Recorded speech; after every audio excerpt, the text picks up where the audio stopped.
ಶಾಸಕರಾದ ಸುರೇಶ್ ಶೆಟ್ಟಿ ಗುರ್ಮೆ ಅವರನ್ನೇ ಮಾತಾಡ್ಸೋಣ. ಸರ್, ಯಾಕೆ ಇದು ಗೊಂದಲ ಆಯಿತು ಅಂತ? ಇವತ್ತೊಂದು ಶಂಕುಸ್ಥಾಪನೆ, ನಾಡ್ದು ಸಚಿವರು ಬಂದು ಶಂಕುಸ್ಥಾಪನೆ ಹೇಳ್ತಾರೆ, ಏನು ಗೊಂದಲ? ನೋಡಿ, ಏಪ್ರಿಲ್ 25ಕ್ಕೆ ಕಂಬಳ ಆಗಬೇಕು.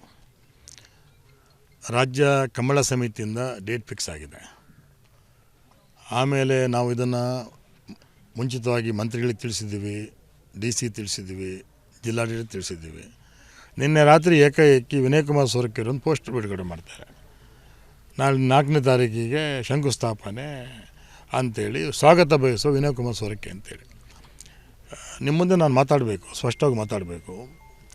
ಮೊನ್ನೆ ಒಂದು ಅಂಗನವಾಡಿ ಉದ್ಘಾಟನೆ ಇತ್ತು. ಊರು ತುಂಬ ಪೋಸ್ಟರ್ ಹಾಕಿದ್ರು, ಅವರು ಇನ್ವಿಟೇಷನ್ ಪ್ರಿಂಟ್ ಮಾಡಿಸಿದ್ರು. ಮೇಡಮ್ ಹೇಳಿದ್ರು ನೀವೇ ಮಾಡಿ ಅಂತ ಹೇಳಿದ್ರು, ಲಕ್ಷ್ಮೀ ಹೆಬ್ಬಾಳ್ಕರ್ ಮೇಡಮ್ ಹೇಳಿದರು. ಮೊದಲನೇ ದಿವಸ ರಾತ್ರಿ ಫೋನ್ ಮಾಡ್ತಾರೆ, ಎಲ್ಲ ಅದನ್ನು ಮುಂದಾಕಿ ವಿನಯ್ ಕುಮಾರ್ ಸೊರಕೆ ತುಂಬ ಗಲಾಟೆ ಮಾಡ್ತಾರೆ ಅಂತೇಳಿ ಹೇಳಿದರು. ಒಂದು ತಿಂಗಳ ಮುಂಚೆ ಇಲ್ಲಿ ಅಂಜಾರಲ್ಲಿ ಒಂದು 5 ಕೋಟಿ ರೂಪಾಯಿ ಒಂದು ಕಾರ್ಮಿಕ ಭವನ ಅಂತ ಆಗ್ತಾಯಿದೆ.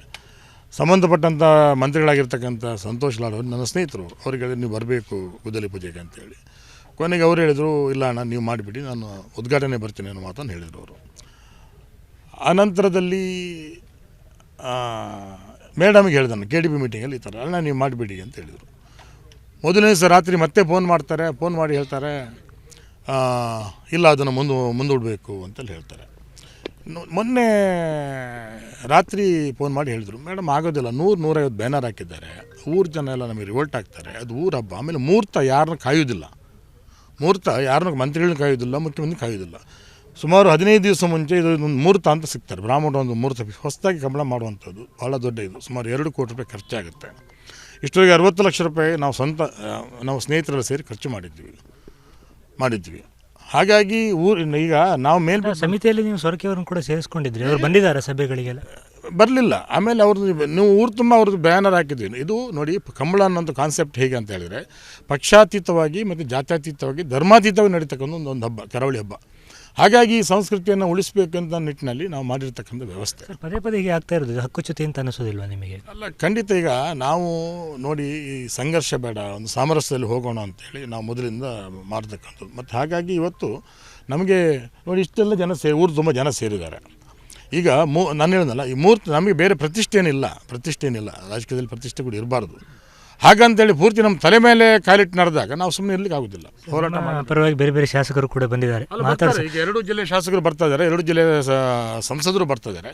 ಈಗ ಏನಾಗ್ತದೆ, ಇವರಿಗೆಲ್ಲ ಗೊತ್ತಾಗಿದೆ, ಎಲ್ಲ ವಾಲಂಟಿಯರಿಗೆ ಬಂದಿರತಕ್ಕಂಥವ್ರು. ಇಲ್ಲ, ಈ ಯಾವುದೇ ಕಾರಣಕ್ಕೂ ನಾವು ಜಗ್ಬಾರ್ದು ಅನ್ನೋ ನಿಟ್ಟಿನಲ್ಲಿ ಅವರು ಬಂದಿದ್ದಾರೆ. ಅಂದರೆ ಇದು ಈ ಥರ ಪರೀಕ್ಷೆ ಸರ್ಕಾರ ಬರ್ತದೆ ಹೋಗ್ತದೆ. ಪ್ರಜಾಪ್ರಭುತ್ವ ಇಟ್ಸ್ ಎ ಡೆಮೋಕ್ರಸಿ. ಜನ ನಮಗೆ ಓಟ್ ಕೊಟ್ಟು ಇದು ಮಾಡಿದ್ದಾರೆ. ಇವರು ಏನು ಮಾಡ್ತಾರೆ, ಅಲ್ಲಿ ಹೋದಲ್ಲಿ ಬಂದಲ್ಲೆಲ್ಲ ಈ ರೀತಿ ತೊಂದರೆ ಮಾಡ್ತಾನೆ ಇದ್ದಾರೆ. ಆಯಿತು, ಸೋತಿದ್ದಾರೆ, ಡಿಪ್ರೆಷನ್ ಇರುತ್ತೆ, ಬೇಜಾರಿರ್ತದೆ, ಒಪ್ಕೊಳ್ತೇನೆ. ಆದರೆ ಪ್ರಜಾಪ್ರಭುತ್ವ ವ್ಯವಸ್ಥೆಯಲ್ಲಿ ಈಗ ನಾವು ಕೆಲಸ ಮಾಡೋದು ಹೇಗಾದರೆ ಪ್ರತಿಯೊಂದಕ್ಕೆ ಅಡ್ಡ ಬಂದರೆ ಅಭಿವೃದ್ಧಿ ಅಡ್ಡ ಬರ್ತಾರೆ, ಯಾವುದು ಕೆಲಸ ಮಾಡಲಿ ಬಿಡೋದಿಲ್ಲ. ಇದು ನನ್ನಲ್ಲ, ಇಡೀ 2 ಜಿಲ್ಲೆಯಲ್ಲಿ ಎಲ್ಲ ಶಾಸಕರು ಇದ್ದಾರೆ. ಹರೀಶ್ ಪೂಂಜ್ ಅವರಿದ್ದಾರೆ, ಗುರುರಾಜ್ ಗಂಟಿಹೊಳಿ ಅವರಿದ್ದಾರೆ. ಎಲ್ಲರೂ ಹೇಳುವಂಥದ್ದು ಅಷ್ಟೇ. ಪ್ರತಿಯೊಂದಕ್ಕೂ ಹೋರಾಟ ಮಾಡಿ ತಗೊಳ್ಳುವಂಥ ಅನಿವಾರ್ಯತೆ ಈ 2 ಜಿಲ್ಲೆಯಲ್ಲಿ ಕರಾವಳಿಯಿದೆ. ಸರ್, ಈಗ 2 ಜಿಲ್ಲೆಯಲ್ಲಿ BJP ಶಾಸಕರೇ ಜಾಸ್ತಿ ಇರುವಂಥದ್ದು. ನಿಮ್ಮ ಅನುಭವದಲ್ಲಿ ನಿಮ್ಮ ಕ್ಷೇತ್ರದಲ್ಲಿ ಈ ಥರ ತೊಂದರೆ ಆಗ್ತಾ ಇದೆಯಾ?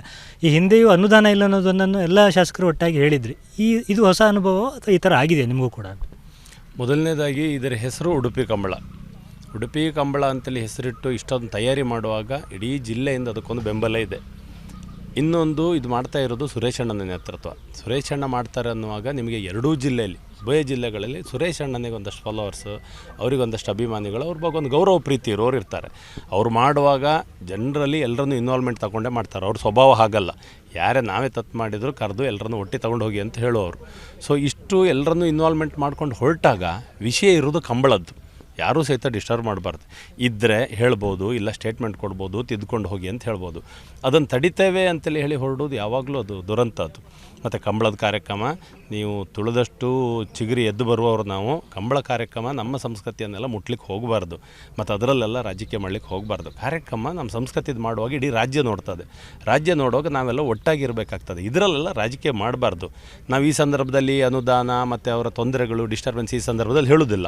ಕಂಬಳ ಯಶಸ್ವಿ ಆಗಬೇಕು, ಇಡೀ ರಾಜ್ಯದವರು ಬರ್ತಾರೆ. ಅಷ್ಟೊತ್ತಿಗೆ ಒಂದು ಉಡುಪಿ ಕಂಬಳ ಅಂತೇಳಿ ಹೇಳಿದರೆ ನಮ್ಮ ಜಿಲ್ಲೆಯ ಪ್ರತಿಷ್ಠೆ, ಅದು ಚೆನ್ನಾಗಾಗಬೇಕು.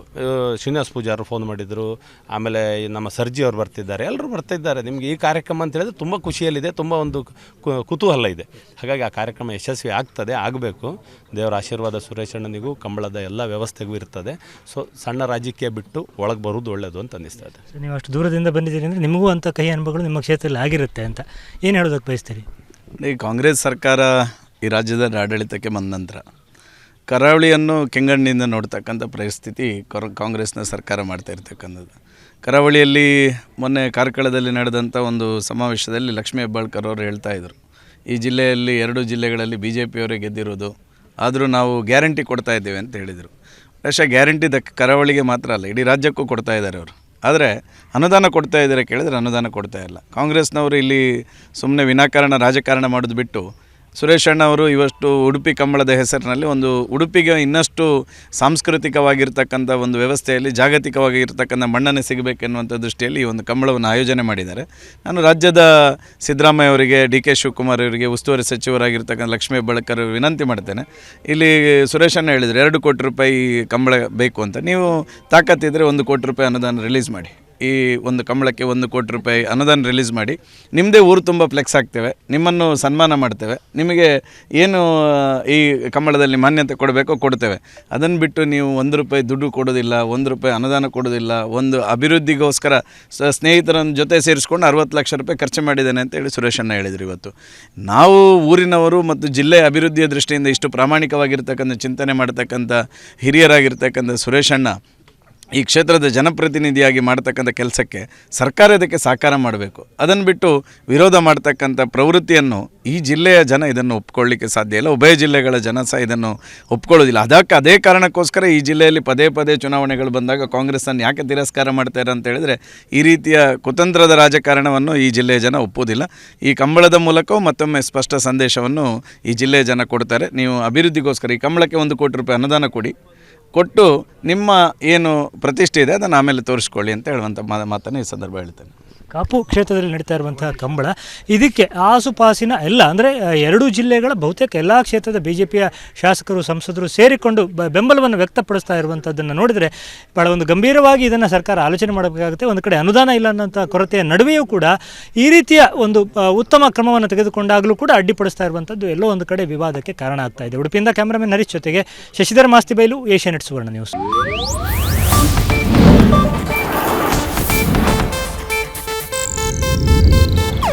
ಇದು ಏಷ್ಯಾನೆಟ್ ನ್ಯೂಸ್ ನೆಟ್ವರ್ಕ್ ಪ್ರಸ್ತುತಿ.